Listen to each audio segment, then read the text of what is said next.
एक गांव में दो पड़ोसी रहते थे जो बचपन के अच्छे मित्र भी थे, जिनका नाम रमन और हरिलाल था। दोनों स्वभाव से काफी भिन्न थे। रमन बहुत धार्मिक था और भगवान को बहुत मानता था। वहीं हरिलाल कर्म में विश्वास रखने वाला बहुत मेहनती व्यक्ति था। दोनों की आर्थिक स्थिति ज्यादा अच्छी नहीं थी। एक बार दोनों ने मिलकर अपनी परिस्थितियां बदलने के लिए भागीदार में थोड़ी जमीन खरीदी।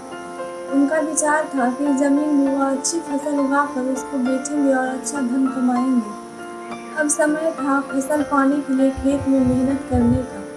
मेहनती हरिलाल खेत में काफी ईमानदारी से मेहनत करता, लेकिन रमन खेत से दूर ही रहता और मंदिर में जाकर भगवान से अच्छी फसल की उपज मिले इसलिए पूजा प्रार्थना करता। समय बीतता गया और कुछ समय बाद खेत की फसल पककर अच्छे से तैयार हो गई। इस फसल को दोनों ने व्यापारी को बेच दी, जिसके बदले उन्हें व्यापारी से काफी पैसे मिले। अब बारी थी पैसे की बंटवारा की, तो घर आकर हरिलाल ने रमन से विनती की कि इस धन का ज्यादा हिस्सा उसे दिया जाए, क्योंकि उसी ने खेत में ज्यादा मेहनत की है। इस बात से असहमति दर्शाते हुए रमन बोला, नहीं, धन का तुमसे ज्यादा हिस्सा मुझे मिलना चाहिए, क्योंकि मैंने भगवान से इसकी प्रार्थना की, तभी हमको इतनी अच्छी फसल हुई। मेरी भक्ति और भगवान के बिना ये संभव नहीं होता। दोनों ही अपनी अपनी बात पर अड़े हुए थे। वह दोनों इस बात को आपस में नहीं सुलझा सके। धन के बंटवारे के लिए दोनों गांव के सरपंच के पास गए। सरपंच ने दोनों की सारी बातें सुनी और उन्हें पता चला कि असली हकदार हरिलाल है। फिर भी रमन की गलतफहमी दूर करने के लिए सरपंच ने दोनों को एक बोरा चावल को दिया, जिसमें काफी ज्यादा कंकर मिले हुए थे। सरपंच ने दोनों से कहा कि कल सवेरे 7 बजे तक तुम दोनों इसमें से चावल और कंकर अलग करके लाना है। कल तुम दोनों की चावल देखकर ही मैं फैसला करूंगा कि इस धन का बड़ा हिस्सा किसको मिलना चाहिए। रमन और हरिलाल चावल की बोरी लेकर अपने घर चले गए।